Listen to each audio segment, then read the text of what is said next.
दर्द दिल के वास्ते पैदा किया इंसान को, वरना अताक के लिए कुछ कम न थे करो बयां। तो ये ओल्ड होम तो है, लेकिन ये ओल्ड होम तो कहने के लिए, लेकिन ये घर है, ऐसा घर जहाँ पर सब मोहब्बत और प्यार से रहते हैं। जो माएँ यहाँ रहती हैं, और ये वो माएँ हैं कि जो कहीं न कहीं किसी न किसी तरह दर्द है इनके अंदर छुपा हुआ, उस दर्द का मदावा बनता है आगोश ट्रस्ट। ये मुल्क हम सब का है, हम सब का है ये मुल्क पाकिस्तान। बुरी बात नहीं है, हमने अपने बच्चों को कुर्बान किया। अस्सलाम वालेकुम नाज़रीन, आप देख रहे हैं इंडिपेंडेंट पाकिस्तान। मैं हूं आपका होस्ट अली हमजा खान। दर्द दिल के वास्ते पैदा किया इंसान को, वरना अताक के लिए कुछ कम न थे करो बयां। नाज़रीन, आज मैं मौजूद हूं कराची के सबसे बड़े ओल्ड एज होम आगोश के बाहर, जहां पर सैकड़ों ज़ईफ़ ख़वातीन की किफ़ालत की जाती है और बेसहारा ख़वातीन को सहारा दिया जाता है। और ये वेलफेयर, ये ओल्ड एज होम कैसे वजूद में आया, कैसे शुरू हुआ और ये कैसा चल रहा है, जानते हैं इस इंटरव्यू में। मेरे साथ रहिए। जी नाज़रीन, मैं आ गया हूँ आगोश ओल्ड होम के अंदर और अभी मैं आपकी जो यहाँ पे ज़ईफ़ ख़वातीन हैं उनसे बात करवाता हूँ कि वो किस तरीके से यहाँ पर अपनी ज़िंदगी गुजर बसर कर रही हैं। और जश्न आज़ादी भी आ रही है और जश्न आज़ादी के ऊपर वो हमसे क्या गुफ्तगू करते हैं, आइए जानते हैं। हम आजाद हुए थे, हम हिंदुओं से आजाद हुए थे जी। हमने हिंदुस्तान को शिकस्त की थी जी। हमने अपना मुल्क बनाया था, बड़ी मेहनत और कुर्बानियों से बनाया था जी। बहुत कुर्बानियां दी थी। हमारे नौजवान बच्चों ने बहुत कुर्बानियां दी थी, औरतों ने, मर्दों ने, बच्चों ने, बूढ़ों ने, जवानों ने, सब ने मिलकर पाकिस्तान बनाया। ये मुल्क हम सब का है, हम सब का है ये मुल्क पाकिस्तान। ये मामूली बात नहीं है, हमने अपने बच्चों को कुर्बान किया।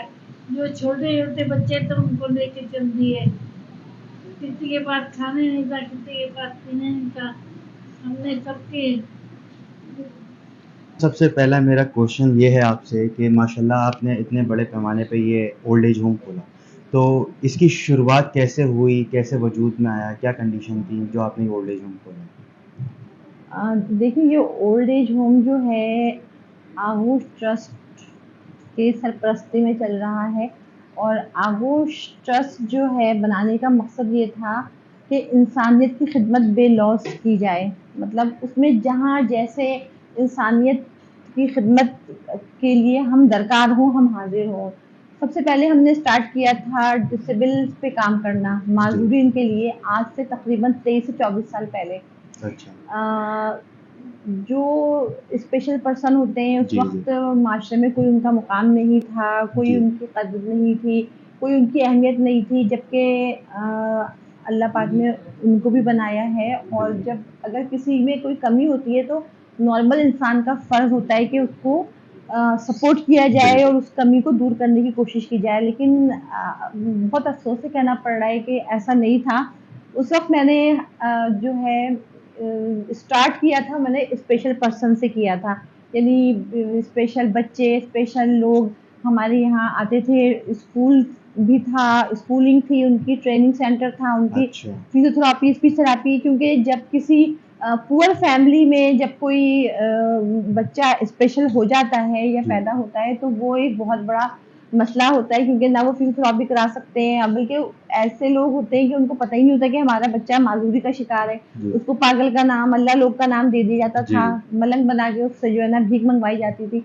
तो हमने ये अवेयरनेस पैदा करी कि ये बच्चे जो हैं किसी चीज़ की अगर इनमें कमी है तो अल्लाह पाक ने इनके अंदर और चीज़ें इजाफी दी हैं, जो सलाहियतें नहीं कम हैं लेकिन दूसरी सलाहियतों में अल्लाह पाक ने इजाफा कर दिया है। तो हम अगर इन बच्चों पे थोड़ी सी मेहनत करें, अच्छा माहौल दें और उनकी अगर ट्रेनिंग करें तो ये बच्चे यूजफुल सिटीजन बन सकते हैं। बिल्कुल।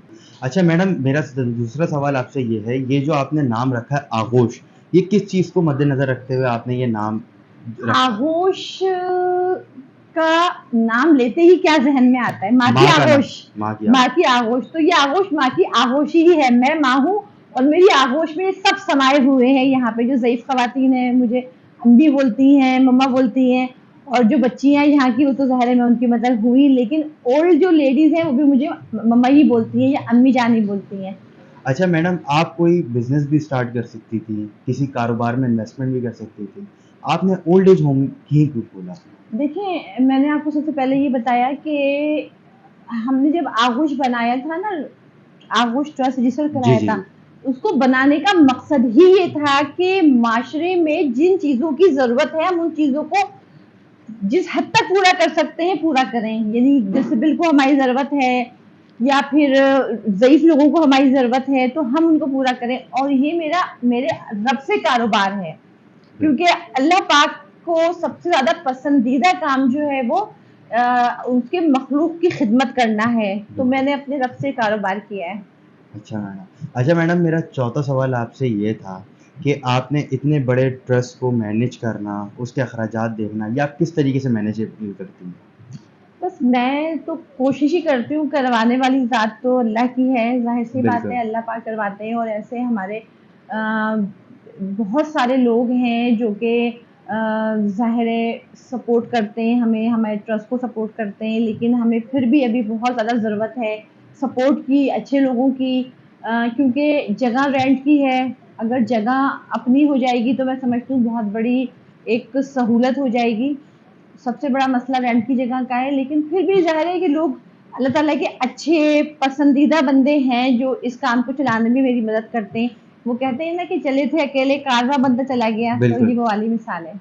अच्छा मैडम, मेरा 5वां सवाल आपसे ये है कि आपने इतनी बेसहारा ख़वातीन इसके अंदर भी मौजूद हैं, तो इनमें से जो माएँ हैं, इनमें से जो इनके बच्चे इनको छोड़ के जाते हैं, वो कभी इनसे इवेंट के ऊपर जैसे ईद पे, बकरीद पे मिलने आते हैं या नहीं आते? अगर मिलने आने की तमन्ना और जुस्तजू होती या ख्वाहिश तो वो छोड़कर ही क्यों जाते?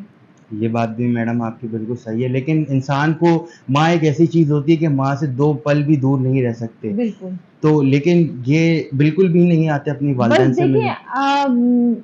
बहुत सारे रीज़न हैं। मैं समझती हूँ कि आजकल जो है ना, बहुत ज़्यादा बेहिसी जो है ना वो बढ़ती जा रही है, और जो हमारी न्यू जनरेशन है वो अपने बुज़ुर्गों से बहुत ज़्यादा दूर होती जा रही है।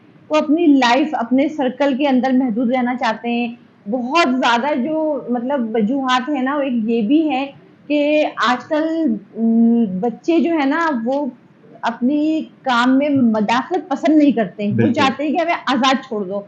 जब माँ उसको रोक-टोक रही होती है ना, वो उनको बुरा लग रहा होता है। तो अगर वो माँ माज़ूरी का शिकार हो जाती है, ज़ाहिर है फ़ालिज का अटैक हो गया, ज़हनी तौर पे माज़ूर हो गई, जिस्मानी तौर पे माज़ूर हो गई, उस वक़्त क्या होता है कि वो उनको बहुत ही ज़्यादा बोझ लगने लगती हैं। तो वो फिर बिल्कुल। क्या करते हैं, उठा के उनको ओल्ड होम में करवा देते हैं। अच्छा, तो मैडम। बर्दाश्त का फुक़दान है। मैं समझती हूँ एक बहुत बड़ा, एक रीज़न नहीं है, बहुत सारे रीज़न है, लेकिन सबसे बड़ा रीज़न जो है ना वो इस वक़्त बर्दाश्त खत्म होती जा रही है। बिल्कुल। अच्छा मैडम, अभी जैसा कि आपने बताया कि आप डिसेबल के ऊपर भी काम कर रही थी, तो अभी भी आप वो अभी डिसेबल। भी हमारे पास हैं, बहुत सारे डिसेबल लोग हैं यहाँ अच्छा। पे। इसके अलावा हमारा जो है आगोश रोज़गार सपोर्ट स्कीम भी है हमारी। वो ओके। ऐसे लोग जो डिफरेंटली एबल है या किसी भी माजूरी का शिकार है और वो कोई काम कर सकते हैं, हम उनको छोटे पैमाने पे कारोबार कराते हैं। जैसे बर्गर का स्टॉल हो गया, सब्जी का ठेला हो गया, फ्रेंच फ्राइज का स्टॉल हो गया, या जो काम वो कर सकते हैं वो हम उनको काम करवा के देते हैं, क्योंकि हमारा मकसद ही ये है कि हम माजूरीन को मांगने वाला ना बनाए, काम करने वाला बनाए, बिल्कुल। उनको उनके पैरों पे खड़ा करें, वो अपनी रोजगार खुद हासिल करने के काबिल हो। बिल्कुल। अच्छा मैडम, आप इस ओल्ड एज होम के अलावा भी वेलफेयर का काम करती हैं, इस ओल्ड एज होम के अलावा भी? बहुत सारे काम करते हैं, हमारे तो बहुत सारे प्रोजेक्ट हैं। जो गरीब बच्चियां हैं उनकी शादी में सपोर्ट करते हैं हम। जिस हद तक हो सकता है शादी सपोर्ट प्रोग्राम के तहत उनकी मदद की जाती है। ऐसे ज़ईफ़ लोग जो कि बहुत ज़्यादा ओल्ड एज हैं, उनकी औलाद नहीं है, और वो ज़ईफ़ी की वजह से और माजूरी की वजह से रोज़गार हासिल नहीं कर सकते, कोई काम नहीं कर सकते, बिल्कुल वो एबल नहीं है किसी काम के, तो हम उनके डोर स्टेप पे उनको ग्रोसरी मंथली फराहम करते हैं, उनकी मेडिसिन फराहम करते हैं। अच्छा। तो बहुत सारे हमारे प्रोजेक्ट हैं जो। अच्छा मैडम, मेरा ये सवाल था आपसे कि आपने अभी जैसा कि मैंने देखा, आपने बिल्कुल अपने बच्चों की तरह इनको रखा हुआ है, बुज़ुर्ग ख़वातीन को, और जितने भी बेसहारा ख़वातीन हैं, इनको बिल्कुल अपने बच्चों की तरह आप ट्रीट करती हैं, इसके पीछे क्या वजूहात हैं? बिल्कुल आप अपने बच्चों की तरह, जैसे छोटे बच्चे को ट्रीट किया जाता है, देखिए, वैसा आप इनको ट्रीट ये कर रही तो हैं। नाम ही माँ की आगोश है ना, तो मैंने जी। आपको बताया कि मैं उनकी माँ हूँ। चाहे वो 97 इयर्स ओल्ड हो या वो 14-15 साल की बच्ची हो, मेरे लिए सब बराबर हैं और ये मेरी बच्चियां ही हैं। अच्छा। अच्छा मैडम, मेरा ये सवाल भी था कि आपने ये जो आगोश ट्रस्ट है, ये खुदा की रज़ा के लिए ओपन किया था या इसके पीछे भी आपकी कोई इंस्पायरेशन थी? नहीं, नेचुरली ये तो मैंने ज़ाहिर-सी बात है, मैंने आपसे कहा कि मैंने अल्लाह से अपने कारोबार किया है, तो और अल्लाह ताला को सबसे ज़्यादा पसंदीदा जो काम है वो इंसानियत की खिदमत है। तो यहाँ पर मैं समझती हूँ 24 आवर इंसानियत की खिदमत हो रही होती है, तो इसमें और तो कोई नहीं है, सिर्फ़ ये माँ सिवाय इसके कि हम फलाही काम करें जी। आगोश ट्रस्ट के तहत। ठीक है मैडम। अच्छा मैडम, मेरा आखिरी सवाल आपसे ये था कि इतनी जो क्या नाम है ख़वातीन हैं, इनको मैनेज करना, इनकी मेडिसिन का ख़्याल देखना, फिर आपका माशाल्लाह आपने मेडिकल स्टाफ़ भी यहाँ पे रखा हुआ है, डॉक्टर भी इनकी देखभाल कर रहे होते हैं, तो इसको मैनेज करना भी काफ़ी मुश्किल होता है, तो आप किस तरीके से इसको मैनेज करती हैं? यानी आप 24 आवर्स देती हैं इसको या कोई और भी आपके केयर टेकर कर रहा होता है, लुक आफ्टर कर रहा नहीं, होता है? देखिए केयर टेकर तो बहुत सारे हैं, लेकिन फलाही काम करना ना इतना आसान नहीं है। जी, आपको अपनी ज़िंदगी को बिल्कुल ख़त्म करना पड़ता है, बिल्कुल। जो नॉर्मल लाइफ़ होती है उससे हटकर। क्योंकि अगर मैं इनको टाइम नहीं दूँगी तो आज आप जो इनकी लाइफ़ देख रहे हैं, जो क्वालिटी देख रहे हैं, आप जी, वर्क में यहाँ पर वो नज़र नहीं आती। मैं तमाम तवज्जो, तमाम टाइम, पूरा वक़्त इनको देती हूँ, यानी ये समझ लें कि 24 आवर की ज़िम्मेदारी है। जी, अगर हम ज़ाहिर-सी बात है जब 24 आवर इनको केयर नहीं करेंगे तो आज जो आपने रिज़ल्ट देखा माशाल्लाह ख़वातीन का जोश व वलवला और जो उनकी जी, सेहत है, तो वो यही वजह है कि उनको माँ का प्यार मिल रहा होता है। सर्वेंट से वो मोहब्बत और वो अटैचमेंट नहीं हो पाती। बहुत सारे सर्वेंट हैं, मेरी फैमिली भी खैर इन्वॉल्व है, मेरे बच्चे इन्वॉल्व हैं इस काम में, सब होते अच्छा, हैं। तो हमने एक होमली एनवायरनमेंट बनाया हुआ है, घर जैसा माहौल बनाया हुआ है। ठीक है। मतलब अगर किसी की तबीयत ख़राब है तो उसको फ़ौरन पे हॉस्पिटल लेके जाना है, उसको फिर वहाँ पर हम लोग चाहे पूरी रात गुज़र जाए वहीं पे खड़े होते हैं सराहने उनके, जब तक कि थोड़ी उनमें तब बेहतरी नहीं आ जाती है। तो ये ओल्ड होम तो है, लेकिन ये ओल्ड होम तो कहने के लिए है, लेकिन ये एक घर है, ऐसा घर जहाँ पर सब मोहब्बत और प्यार से रहते हैं। जैसा कि देखा नाज़रीन, मेरे साथ मौजूद थी फाउंडर प्रेसिडेंट आगोश होम की शगुफ्ता सबा साहिबा। तो इन्होंने बताया कि किस तरीके से इन्होंने तमाम ख़वातीन को सहारा दिया, जो बेसहारा ख़वातीन थी उनको अपनायत के साथ रखा है इस ओल्ड एज होम में। जी बिस्मिल्लाहिर्रहमानिर्रहीम। मैं शकील अहमद बेग, ट्रस्टी आगोश ट्रस्ट, और मुझे बड़ी खुशी है कि आज इंडिपेंडेंट पाकिस्तान उन माओं के साथ है कि जो माएँ यहाँ रहती हैं, और ये वो माएँ हैं कि जो कहीं ना कहीं किसी न किसी तरह दर्द है इनके अंदर छुपा हुआ। उस दर्द का मदावा बनता है आगोश ट्रस्ट। आगोश ट्रस्ट की कोशिश ये होती है कि इन माओं के साथ हमेशा वो रवैया अख्तियार रखा जाए कि जो ये पीछे कोई दुख हासिल कर चुकी हैं, यहाँ उनको सुख मिले। यानी कि उस दुख को ख़त्म करना आगोश का एक सबसे अवलियन फ़र्ज़ है। और मैं ये समझता हूँ कि चूँकि अब जैसे आज़ादी का दिन है, ये वो आज़ादी है, जश्न आज़ादी, जिसको हम तमाम मिलकर मना रहे हैं। लेकिन इस जश्न आज़ादी में इन माओं की आज़ादी ये है कि यहाँ पर उनकी खुशी, उनके चेहरे पे मुस्कुराहट आप वो देखें जो वो अंदर से फ़ील होती है, जो हमेशा आप कोई भी आकर जब मिलता है तो उनको इस चीज़ का एहसास होता है कि ये माएँ कितनी खुश हैं, ये बहनें कितनी खुश हैं, ये बेटियाँ कितनी खुश हैं। या ऐसी बच्चियाँ भी हैं कि जो एब्नॉर्मल हैं, शायद उनके घर वाले उन्हें ना संभाल पाते, शायद खुदा ना खास्ता कराची की किसी गली सड़कों में वो सड़ रही होती, कहीं नाले पे पड़ी हुई होती, कहीं गटर पे पड़ी होती, लेकिन आगोश ट्रस्ट ने अपना साया प्रोवाइड किया, अपना घर प्रोवाइड किया, सिर्फ इसलिए कि उनको यहाँ पर संभाल के रखा जाए, उनकी इज्जत और एहतराम किया जाए। तो मैं ये समझता हूँ कि मुझे फ़ख्र है कि मैं आगोश ट्रस्ट का ट्रस्टी हूँ, और ट्रस्टी होते हुए इनके साथ इनकी दुआएं भी मैं हासिल करता हूं। और यहाँ पर मैं उनकी भी बात करूंगा कि जो कहीं ना कहीं मदद करते हैं, चाहे वो थोड़ी करते हो, ज्यादा करते हो, किसी भी तरीके से करते हो, उनकी वजह से आज आगोश ट्रस्ट जो है अपनी इन बहनों की, बेटियों की, माओं की खिदमत करता है। तो मैं उनका भी बड़ा, जो भी खवातीन व हजरात जो मुखिर किसी न किसी तरह मदद करते हैं, उनका भी मैं शुक्रिया अदा करता हूँ बहैसियत ट्रस्टी। और दूसरों से भी ये अपील करूंगा कि ज़रूर आप आगोश ट्रस्ट के दरवाजे खुले हुए, आप जब चाहे आएँ और यहाँ विजिट कीजिए। आपको खुद महसूस होगा कि इनके चेहरों पे खूबसूरत सी मुस्कुराहट सिर्फ इस वजह से है कि आपकी मदद और आगोश ट्रस्ट का साथ दोनों साथ साथ है, और इनके चेहरों की मुस्कुराहट हमेशा आपको अपनी दुआओं में शामिल रखती है। जैसा कि आपने देखा मेरे साथ आगोश जो ओल्ड होम है उसके जो मुफ्ती थे शकील साहब, वो भी मेरे साथ अभी मौजूद थे। जो इसकी फाउंडर प्रेसिडेंट हैं मैडम शगुफ्ता सबा साहिबा, वो भी मेरे साथ मौजूद थी। तो मैं बस अपनी वीडियो का अख्तिताम करता हूँ इस अपनेपन के साथ, और माँ के लिए जो मुनव्वर राना साहब ने एक शेर लिखा था, उस शेर के ऊपर मैं इख्तिताम करूँगा। वो शेर ये है कि हमारे कुछ गुनाहों की सज़ा भी साथ चलती है, हम अब तन्हा नहीं चलते, दवा भी साथ चलती है। हमारे कुछ गुनाहों की सज़ा भी हमारे साथ चलती है, हम अब तन्हा नहीं चलते, दवा भी साथ चलती है। अभी ज़िंदा है माँ मेरी, मुझे कुछ नहीं होगा।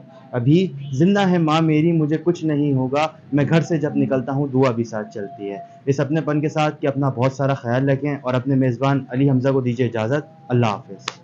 इंडिपेंडेंट पाकिस्तान की वीडियोस देखने के लिए हमारे चैनल को सब्सक्राइब करें, बेल आइकन को भी लाजमी दबाएं ताकि हमारी आने वाली वीडियोस से आप बाखबर रह सकें।